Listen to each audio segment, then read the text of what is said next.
In other news, political parties today criticising President Cyril Ramaphosa's response to the Judicial Commission of Inquiry into state capture. You would have seen Ramaphosa addressing the nation last night, highlighting his plan of action and how his government will implement the Commission's recommendations with respect to actions to prevent state capture from happening again. The President submitted his response to Parliament, which has also been tasked with implementing the Commission's recommendations.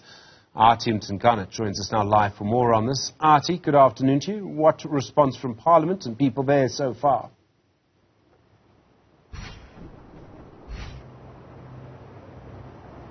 Well, of course, Stephen, as expected, political parties, of course, coming from the opposition benches, have criticised the President on his response to the recommendations of the Zondo Commission, the Judicial Commission of Inquiry into state capture, saying that he just touched the bare minimum and basically highlighted some of the issues that have been known in the public domain since, of course, the Zondo reports in their different volumes have been made public and have been made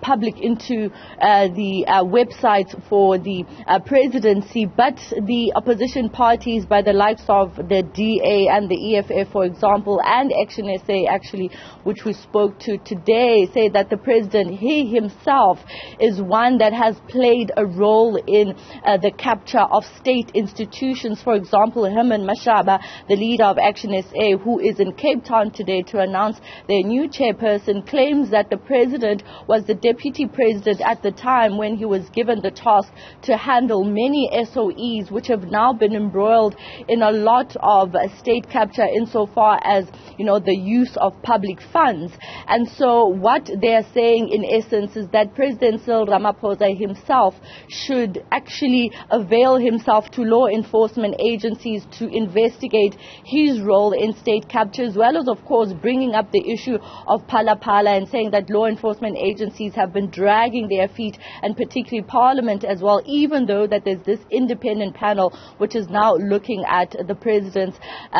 conduct with regards to the money that was stolen at his Phala farm. They say regardless of what is transpiring in Parliament and with the Public Protector's Office, for example, he himself needs to take the country into his confidence about what happened in Phala and his role over the years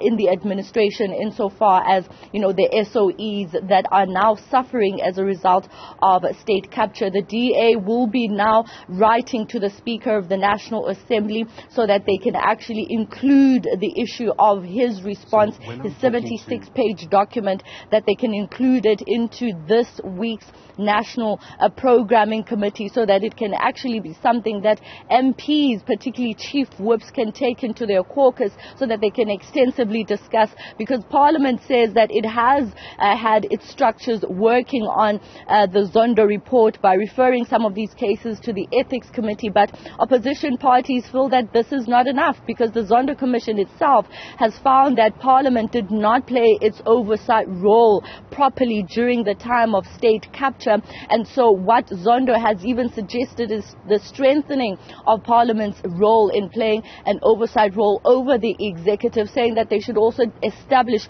committees that would directly have oversight over departments and certain members of the executive that have seemed to evade